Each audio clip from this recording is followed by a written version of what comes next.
ಸಮುದಾಯಕ್ಕೆ ತನ್ನದೇ ಆದ ಜೀವನ ಶೈಲಿ, ವೇಷಭೂಷಣ, ಕಲಾರೂಪಗಳು ಮತ್ತು ಪಾರಂಪರಿಕ ಆಚರಣೆಗಳ ಮೂಲಕ ಭಾರತೀಯ ಸಂಸ್ಕೃತಿಯ ವೈವಿಧ್ಯತೆಯನ್ನು ಜೀವಂತವಾಗಿರಿಸಿದೆ. ಈ ಸಮುದಾಯದ ಪ್ರಮುಖ ಸಾಂಸ್ಕೃತಿಕ ಉತ್ಸವವೆಂದರೆ ಗೋಧಿ ಹಬ್ಬ.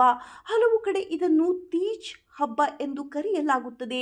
ಈ ಹಬ್ಬವು ಬಹುಮಟ್ಟಿಗೆ ಮಹಿಳಾ ಕೇಂದ್ರಿತ ಹಬ್ಬವಾಗಿದ್ದು ಭಕ್ತಿ ಭಾವ, ಸಹನೆ, ವೈಭವ ಹಾಗೂ ಶ್ರದ್ಧೆಯ ಸಂಕೇತವಾಗಿದೆ. ಚಿತ್ರದುರ್ಗ ಜಿಲ್ಲೆಯ ಚಳ್ಳಕೆರೆ ತಾಲೂಕಿನ ರೇಕಲಗೆರೆ ಗ್ರಾಮದಲ್ಲಿ ಗೋಧಿ ಹಬ್ಬವನ್ನು ಲಂಬಾಣಿ ಸಮುದಾಯದವರು ವಿಶೇಷವಾಗಿ ಆಚರಣೆ ಮಾಡುತ್ತಾರೆ. ವಿಶೇಷವಾಗಿ ವಿವಾಹವಾಗದ ಹುಡುಗಿಯರಿಗಾಗಿ ಆಚರಿಸಬಹುದಾದ ಹಬ್ಬವಾಗಿದೆ. ಇಲ್ಲಿ ಹುಡುಗಿಯರು ತಮ್ಮ ಭವಿಷ್ಯದ ಗಂಡನೊಂದಿಗೆ ಉತ್ತಮ ಜೀವನಕ್ಕೆ ಆಶೀರ್ವಾದ ಬೇಡುತ್ತಾರೆ. ಈ ಹಬ್ಬವನ್ನು ಮದುವೆಯ ಕನಸು ಎನ್ನುವ ನಂಬಿಕೆ.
ಜೈ ಸೇವಾಲಾಲ್, ಜೈ ಜಗದಂಬ.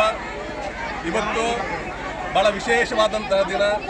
ಇವತ್ತು ನಮ್ಮ ಚಳ್ಳಕೆರೆ ತಾಲೂಕು ನಾಯಕನಹಟ್ಟಿ ಹೋಬಳಿ ರೇಕಲಗೆರೆ ಲಂಬಾಣಿಹಟ್ಟಿಯಲ್ಲಿ ವಿಶೇಷವಾದಂತಹ ನಮ್ಮ ಬಂಜಾರ ಸಮಾಜದ ವಿಶೇಷ ಕಾರ್ಯಕ್ರಮ ಅಂತ ಹೇಳಿದ್ರೆ ತೀಜ್ ಅಂತ ಹೇಳ್ತೀವಿ. ತೀಜ್ ಅಂತ ಹೇಳಿದ್ರೆ ನಾವೆಲ್ಲ ಗೋಧಿ ಹಬ್ಬ ಅಂತ ಹೇಳಿ ನಾವು ಕನ್ನಡದಲ್ಲಿ ಕರಿಕೊಳ್ತೀವಿ. ಇದರ ಸಂಕೇತ ಸಮೃದ್ಧಿ ಅಂತ ಹೇಳಿ. ಹಸಿರು ಎಲ್ಲಿರುತ್ತೋ ಅಲ್ಲಿ ಉಸಿರಿರುತ್ತೆ, ಉಸಿರು ಎಲ್ಲಿರುತ್ತೋ ಅಲ್ಲಿ ಸಮೃದ್ಧಿ ಇರುತ್ತೆ ಅಂತ ಹೇಳಿ ಸಮೃದ್ಧಿ ಸಂಕೇತವಾಗಿ ಇಡೀ ಜಗತ್ತಿಗೆ ಯಾರು ಯಾವ ಸಮಾಜದಲ್ಲೂ ಯಾವ ಧರ್ಮದಲ್ಲೂ ಕಾಣ್ದಿರುವಂತಹ ವಿಶೇಷ ಕಾರ್ಯಕ್ರಮ ಅಂದ್ರೆ ನಮ್ಮ ತೀಜ್, ಈ ಹಸಿರು ಗೋಧಿ ಹಬ್ಬ ಅಂತ. ಇದರ ಉದ್ದೇಶ ನಾಡು ಸಮೃದ್ಧಿಯಾಗಿರ್ಲಿ, ಕಾಲ ಕಾಲಕ್ಕೆ ಮಳೆ ಬೆಳೆ ಆಗಲಿ, ಇಲ್ಲಿರುವಂತಹ ಎಲ್ಲ ರೋಗ ರುಜಿನಗಳು ಹೋಗಲಿ. म्यूजिक कौन बजाएगा रे? सरकार, आसनसोल के डीजे अब पूरी बजाएगा।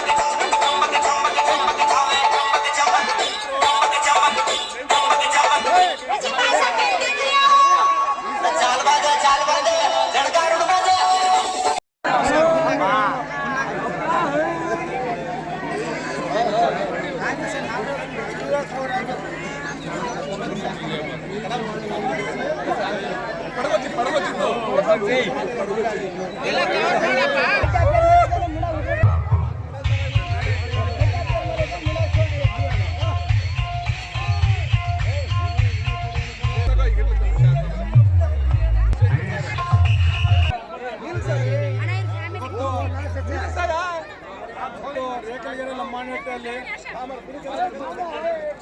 ಸುಮಾರು 12 ವರ್ಷದಿಂದ ಇವತ್ತು ಗೋಧಿ ಹಬ್ಬ ಇಡೀ ಚಳ್ಳಕೆರೆ ತಾಲೂಕಲ್ಲಿ ಮೊಟ್ಟ ಮೊದಲನೇ ರೇಕಲಗೆರೆ ಲಂಬಾಣಿಯಲ್ಲಿ ಮಾಡಿರೋದು. ಅದೇನೋ ಒಂದು ಸ್ವಲ್ಪ ಕಾರಣಾಂತರದಿಂದ ಇಷ್ಟು ದಿವಸ ನಾವು ತಡೆ ಮಾಡಿ ಇವತ್ತು ವಿಜೃಂಭಣೆಯಿಂದ ರೇಕಲಗೆರೆ ಲಂಬಾಣಿಯಲ್ಲಿ ಗೋಧಿ ಹಬ್ಬನ ತೀಜು ಅಂದರೆ ನಮ್ಮದ್ರಲ್ಲಿ ತೀಜ್ ಅಂತೀವಿ, ಆದರೆ ಗೋಧಿ ಹಬ್ಬನ ಇವತ್ತು ವಿಜೃಂಭಣೆ ಮಾಡ್ತಾ ಇದ್ದೀವಿ. ಈ ಗೋಧಿ ಹಬ್ಬ ಮಾಡೋ ಒಂದು ಲಕ್ಷಣ ಅಂದರೆ ಇಡೀ ಊರಿನ ಒಂದು ಬಾಂಧವ್ಯ, ಇಡೀ ಗ್ರಾಮಸ್ಥರು ಸೇರಿ ಒಂದು ಹಬ್ಬ ಮಾಡ್ತಿರೋದು. ಈ ಹಬ್ಬದ ಸಂಕೇತ ಏನಂತಂದರೆ ಮಳೆ ಬೆಳೆ ಬರಲಿ, ಮತ್ತು ಒಂದು ಆರೋಗ್ಯವಾದ ಸ್ಥಿತಿಯಲ್ಲಿರಲಿ, ನಮ್ಮ ಸರ್ದಾರ್ ಸೇವಾಲಾಲ್ ಸ್ವಾಮೀಜಿ ಇವತ್ತು ನಮ್ಮ ಒಂದು ಧರ್ಮಗುರು ಆದಂತ ಸರ್ದಾರ್ ಸೇವಾಲಾಲ್ ಸ್ವಾಮೀಜಿಗಳು ಇವತ್ತು ಇಡೀ ಇಂಡಿಯಾದಲ್ಲಿ ಬ್ರಿಟಿಷ್ ವಿರುದ್ಧ ಕೂಡ ಹೋರಾಡಿ ನಾವು ಇವತ್ತು ಮಾಡಿರೋ ಒಂದು ಕರ್ತವ್ಯವನ್ನ ಆ ಸರ್ದಾರ್ ಸ್ವಾಮೀಜಿ ಸೇರಬೇಕು. ಅವ್ರ ಜೊತೆ ಬಂದಂತ ಜಗದಾಂಬ ಮಾರಿಯಮ್ಮನ ನಾವು ಇವತ್ತು ಅವ್ರ ಜೊತೆಯಲ್ಲ ಕರ್ಕೊಂಡು ಹೋಗಿ ಮಾರಿಯಮ್ಮನೂ ಮಾಡ್ತೀವಿ, ಸರ್ದಾರ್ ಸೇವಾಲಾಲ್ ಸ್ವಾಮೀಜಿಗೂ ಮಾಡ್ತಾ ಇದೀವಿ. ಇವತ್ತು ನಮ್ಮ ಧರ್ಮಗುರು ಅಂತ ಸರ್ದಾರ್ ಸೇವಾಲಾಲ್ ಸ್ವಾಮೀಜಿಗೆ ನಾವು ಜೈ ಸೇವಾಲಾಲ್.